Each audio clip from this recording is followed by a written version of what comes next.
Hi. So this video is part of my video series where I'm trying to cover what happens when you open google.com on your browser. Primarily, this is treated just as an interview question, but I feel um, answering this question actually helps us to understand a lot of issues that crop up for a site reliability engineer or a network engineer. Understanding this question and understanding each layers how the traffic passes through helps a lot, um, even for a developer to know where to optimize and how to optimize things. So we are going to start this series with the first video, which just covers the basic terminologies and not going through technical details. And our subsequent videos, which I would try to come up in later part of time, should cover each of those technical terminologies in a deeper and advanced manner. So let's start with a fairy tale first, and then we will try to map that fairy tale with how the internet works. At the end of this video, the goal is you should have a bird's eye view of how internet works. So let's assume you live in a township which has many high-rise buildings, and you live in one house in this township, and you have to send a message to somebody named Alice who we see two cases. Let's assume in the first case Alice lives right adjacent to you as a neighbor. How do you send a message? And to put it in perspective, we will consider this township has just two towers to start with, but an internet, as I said, is like huge amount of networks.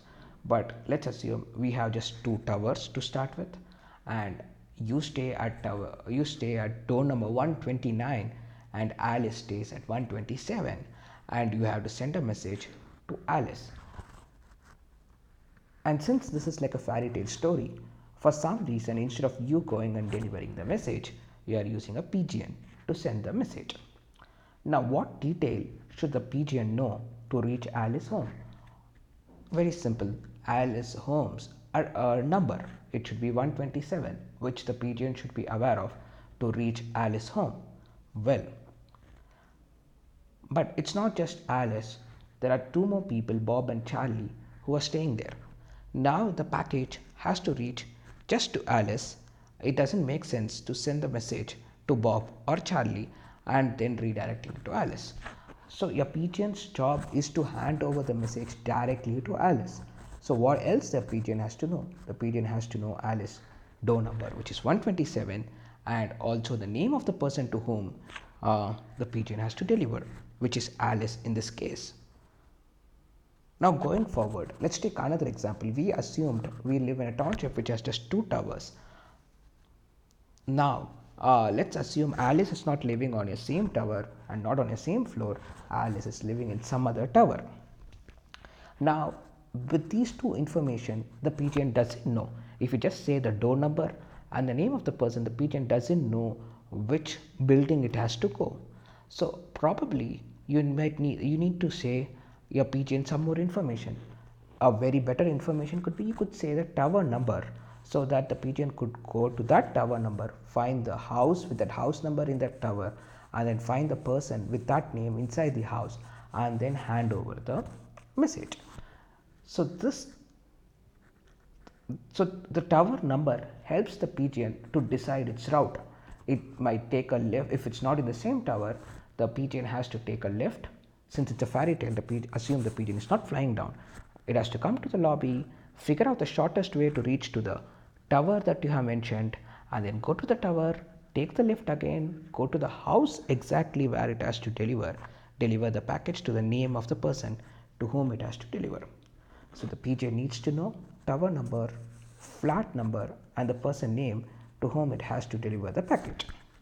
Well, we have digressed a lot from how networking works, what happens when you open google.com on the browser, to this pigeon thing. But still, we achieve the goal that Alice has got the package or the message, what you have sent via the pigeon. It's a similar thing. We are trying to map what happens when you open google.com. So here you being the person who opens google.com on the browser and Alice being the Google server and whatever the medium of communication you use being the pigeon. So this is a very common TCP IP stack. Pretty much the internet right now what we use is built upon this stack. So we will map right now each layer of this stack to the story that we built. So the first layer we saw is application layer. I'm going to come top down. So application layer is the message itself. So the message you sent via the pigeon, the letter you sent via the pigeon should be coherent and should be understandable by Alice.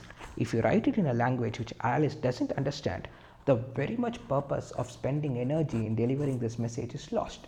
So application layer deals with the protocols which make sure that the two communicating parties understand what they talk to each other. HTTP is one protocol which makes sure your web rendering happens on your browser by talking to the server in this protocol that the server understands. Server responds in a format that your browser knows how to render the web page.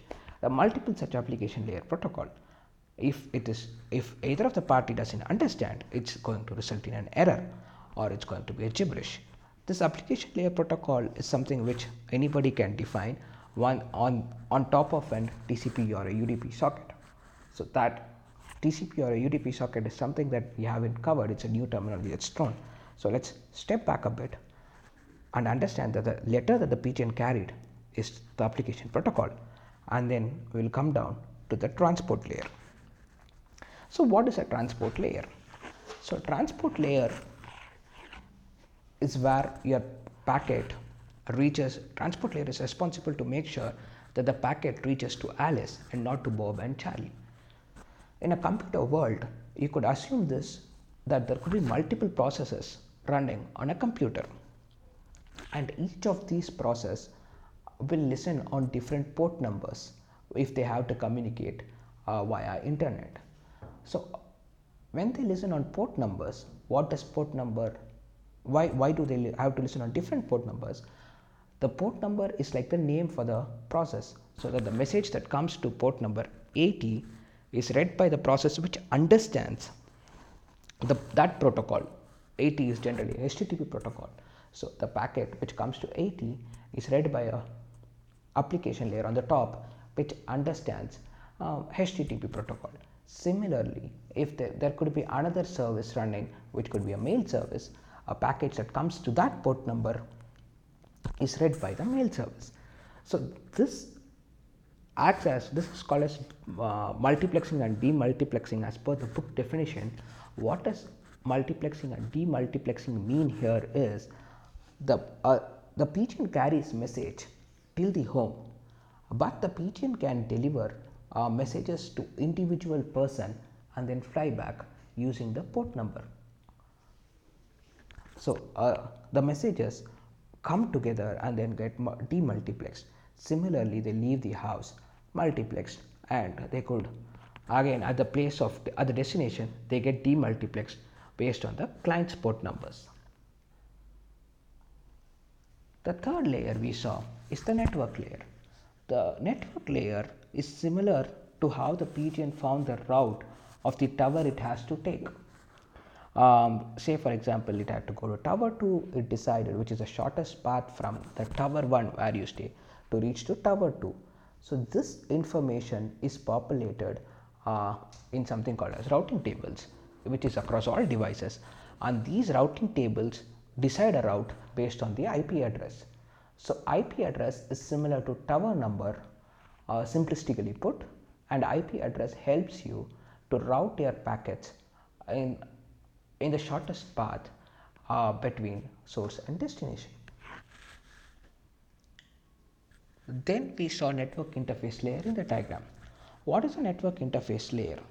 Network interface layer is responsible for framing your packets such that it can be carried by the pigeon, and it also makes sure that the PGNs are flown such that they don't collide with each other. So ideally, in a real world, network packets go via Wi-Fi or via the Ethernet cables.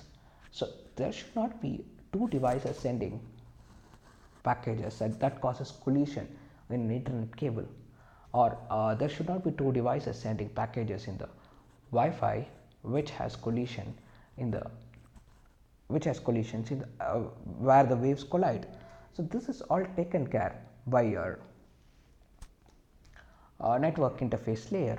And network interface layer, each device has a network interface layer, and it also carries a MAC address.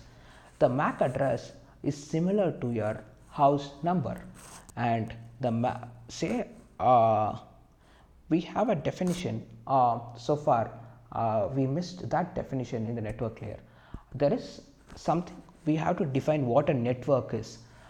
A network is something where the devices within the network can communicate just by the MAC address. In other words, people within the same tower needed just the house number to communicate. They didn't need the tower number to communicate. But when we have to communicate cross tower, we needed a tower number. Or in olden days, during our telephone dialing, we needed a STD code to dial outer region calls. But if you have to dial within your region, you don't have to apply the STD code. So a network is a subset where the devices are connected within a locality. It is simplistically put locality. There are a lot of technical details within a network, but let's assume a network is all the devices connected to your router are in a single network, like your smart TV, your phone, your laptop, whichever is connected to your router, they are all in the same network. In our example, tower 1 is one network, tower 2 is one network. So to communicate within a network, we just need the door number. So similar to door number, to communicate within a network in the internet, we just need the MAC address. We don't need IP address to communicate within a network. So the BGN is the physical layer, door number is the MAC address, tower number is IP address, the name Alice is port number, and the actual package is application layer.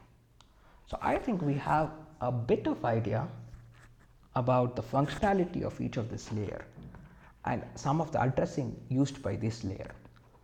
On further videos, we will spend time on each of the layer. Ideally, we should have 5 or 4 videos to cover each layer. The network interface and physical could be covered by one video. I will try to update most of these stuffs as separate videos, but I think this should be a good starting point for us to come up to the same level with respect to the terminologies that's used in the computer networking. Thank you.